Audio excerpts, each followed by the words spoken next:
અમરેલી જિલ્લાના સાવરકુંડલાના થોરડી ગામમાં સિંહ પરિવારની લટારનો આ વિડીયો વાયરલ થઈ રહ્યો છે। સિંહ બાળ સાથે રાત્રિના સમયે શિકારની શોધમાં ભટકતા સિંહ પરિવારનો આ વિડીયો સામે આવ્યો। વનરાજાની દોડધામનો આ જે વિડીયો છે તે સામે આવ્યો છે। વાહન ચાલકે પોતાના કેમેરામાં આ વિડીયો કેદ કર્યો। રોડ પર અવરજવર કરતા સિંહો પર અકસ્માતનું જોખમ વધ્યું છે। સિંહોની લટારથી સ્થાનિકોમાં પણ ભયનો માહોલ છે। ત્યારે વન વિભાગની કામગીરી સામે અનેક સવાલ ઉભા થઈ રહ્યા છે।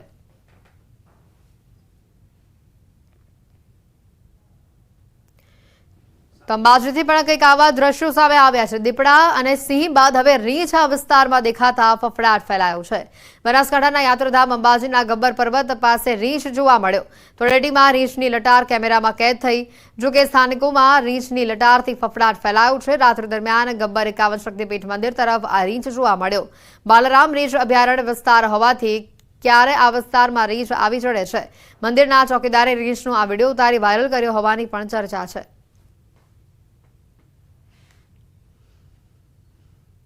રાજકોટના ધોરાજીમાં જીએટીએલ કિસાન સુવિધા કેન્દ્રના ધોરાજી ડેપોમાં યુરિયા ખાતરની અછત જોવા મળી। છેલ્લા ઘણા દિવસોથી યુરિયા ખાતરની અછત સર્જાતા ખેડૂતો ધરમના ધક્કા ખાવા માટે મજબૂર થયા છે। અહીંયા ડીએપી સહિતના બીજા અન્ય ખાતરનો પણ જથ્થો ઉપલબ્ધ છે, પરંતુ યુરિયા ખાતરનો સ્ટોક નથી।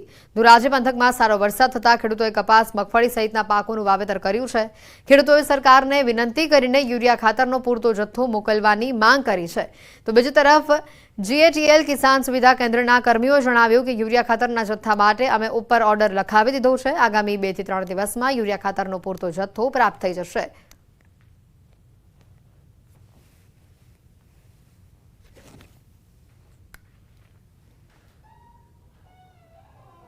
હું અત્યારે અહીં સરદાર ડેપોએ ઉરિયા માટે આવેલો હતો। અત્યારે હાજરમાં અહીંયા ઉરિયા છે નહીં, તો એના માટે ખેડૂતોને કોઈ મુશ્કેલી ન પડે એ માટે સરકાર અને સરદાર ડેપો વાળા ઉરિયાને સ્ટોક રાખે એવી અમારી વિનંતી છે। કપાસ, મગફળી, સોયાબીન અને તુવેર અને વાવેતર હોય એમાં યુરિયા નાઇટ્રોજનની જરૂર પડે મોલની અંદર વેચ કરવાની અંદર, તો જ ખેડૂતને ઉત્પાદન આવે।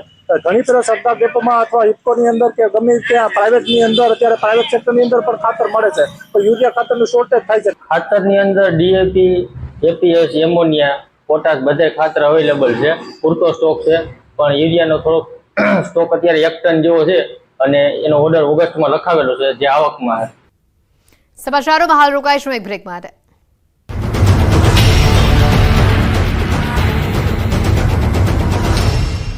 ભાઈ કરી અને સીધા જ દરખાસ્ત કરીને વીપી કન્સ્ટ્રક્શન એજન્સીને 2.34 કરોડનું કામ સોંપી દીધું, જે હવે શંકાના દાયરામાં આવ્યું છે। ઓડિટ વિભાગે તપાસ કરતા ભ્રષ્ટાચારની પોલ ખુલી। નમસ્કાર, આપ જોઈ રહ્યા છો ગુજરાતની number 1 news channel news 18 Gujarati. આપણું ગુજરાત ઉપરવાસમાંથી પાણી છોડવામાં આવતા ગુજરાતની જીવાદોરી સરદાર સરોવર ડેમ છલોછલ થયેલું જોવા મળી રહ્યું છે। ઓવરફ્લો થવાની માત્ર 3 મીટર જ દૂર છે। જોકે ઉપરવાસમાંથી પાણીની આવક ઘટતા નર્મદા ડેમની સપાટીમાં સામાન્ય ઘટાડો થયો છે। ડેમની મહત્તમ સપાટી 138.68 મીટર છે। હાલ નર્મદા ડેમની જળ સપાટી 135.17 મીટર પર પહોંચી છે। પાણીની આવક ઘટતા ડેમના પહેલા 9 દરવાજા ખોલાયા હતા, જેમાંથી 4 બંધ કરી દેવાયા છે। હાલ નર્મદા ડેમના 5 દરવાજા 1.5 મીટર ખુલ્લા છે, જેમાંથી 50,000 ક્યુસેક પાણી નદીમાં છોડાઈ રહ્યું છે। ઉપરવાસમાંથી 1,16,691 ક્યુસેક પાણીની આવક થઈ રહી છે, સામે 1,16,408 ક્યુસેક પાણીની જ આવક થઈ રહી છે। ગેટ મારફતે 50,000 ક્યુસેક પાણી નદીમાં જાય છે। રિવરબેડ પાવર હાઉસ મારફતે 43,579 ક્યુસેક પાણી નદીમાં છોડાઈ રહ્યું છે।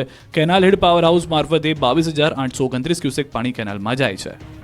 દેશમાં 78માં સ્વતંત્રતા પર્વની ઉજવણી થઈ, ત્યારે પ્રધાનમંત્રી નરેન્દ્ર મોદીએ 15મી ઓગસ્ટ 2024ના 78માં સ્વતંત્રતા દિવસ પર સતત 11મી વખત લાલ કિલ્લા પરથી તિરંગો ઝંડો ફરકાવ્યો।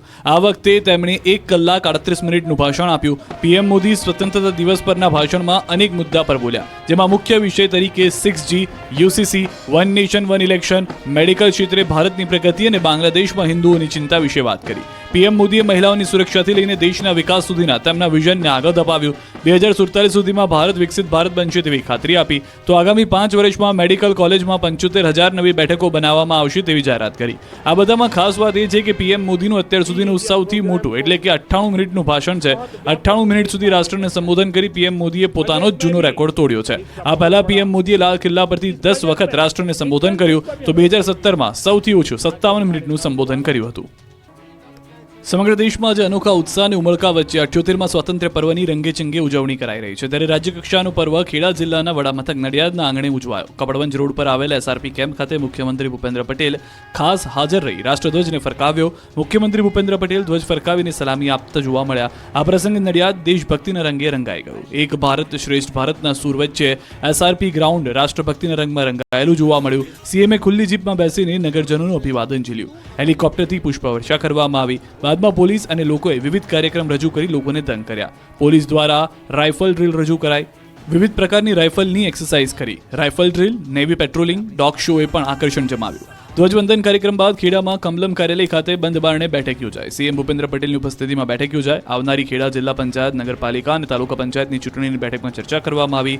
બેઠકમાં ગોરધન ઝડફિયા, અજય બ્રહ્મભટ્ટ, સાંસદ દેવસિંહ ચૌહાણ સહિતના નેતાઓ અને ધારાસભ્યો ઉપસ્થિત રહ્યા હતા. આ સાથે પૂર્વ જિલ્લા પંચાયત પ્રમુખ, નગરપાલિકા પ્રમુખ સહિત સંગઠનના હોદ્દેદારો સાથે બેઠક યોજી. મહત્વનું છે કે ડાકોર, ખેડા, મહુધા, ચકલાસી સહિતની નગરપાલિકાની ચૂંટણી યોજાનાર છે. ખેડા જિલ્લા પંચાયતની પણ ચૂંટણી યોજાનાર છે, જેને લઈ બેઠકમાં ચર્ચા કરવામાં આવી હતી. દેશભરમાં 78માં સ્વાતંત્ર્ય દિવસની ઉત્સાહભેર ઉજવણી કરવામાં આવી રહી છે. ત્યારે પોરબંદરમાં પણ શ્રીરામ સી સ્વિમિંગ ક્લબના સભ્યો દ્વારા મધદરિયે ધ્વજવંદન કરીને આ રાષ્ટ્રીય પર્વની અનોખી ઉજવણી કરી. પોરબંદરમાં આ ક્લબના સભ્યો દ્વારા છેલ્લા ઘણા વર્ષોથી મધદરિયે ધ્વજવંદન કરવામાં આવે છે. ત્યારે આ વર્ષે પણ મધદરિયે ધ્વજવંદન કરી સ્વતંત્રતા પર્વની ઉજવણી કરાઈ હતી. તો સોમનાથ મહાદેવ મંદિર પણ દેશભક્તિના રંગમાં રંગાયું. સોમનાથ મંદિરમાં ધ્વજવંદન કરાયું. સોમનાથ મહાદેવને તિરંગા શૃંગાર કરાયો. તો સોમનાથ ટ્રસ્ટ સુરક્ષા કર્મીઓ અને શ્રદ્ધાળુઓ જય સોમનાથ, ભારત માતા કી જયના નાદ સાથે ઉજવણીમાં જોડાયા. સ્ટેચ્યુ ઓફ યુનિટી અને સરદાર સરોવર નર્મદા ડેમ પર સ્વતંત્રતા પર્વની હર્ષોલ્લાસ સાથે ઉજવણી કરાઈ, જેમાં મોટી સંખ્યામાં અધિકારી અને કર્મચારીઓ જોડાયા. એસઓયુના સીઈઓ ઉદિત અગ્રવાલે તિરંગો ફરકાવ્યો અને રાષ્ટ્રધ્વજને સલામી આપી. અહીં સાંસ્કૃતિક કાર્યક્રમોનું પણ આયોજન કરાયું. ઉદિત અગ્રવાલે આ પ્રસંગે પ્રવાસીઓને સ્ટેચ્યુ ઓફ યુનિટી આવવા આમંત્રણ આપ્યું. તો ગાંધીનગરમાં ભાજપ કાર્યાલય કમલમ ખાતે 78માં સ્વતંત્રતા પર્વની ઉજવણી કરવામાં આવી. ભાજપ નેતાઓ, અધિકારી, પદાધિકારી સહિતના લોકો ઉપસ્થિત રહ્યા હતા. આ બાજુ અમદાવાદ, બનાસકાંઠા અને સાબરકાંઠામાં આજે ભારે વરસાદની આગાહી. રાજકોટમાં પૈસાની પોલીસ પુત્ર પર છરીથી જીવલેણ હુમલો. સુરતમાં મંદીના કારણે રત્ન કલાકારોએ વેકેશન અપાતા ચિંતા વધી.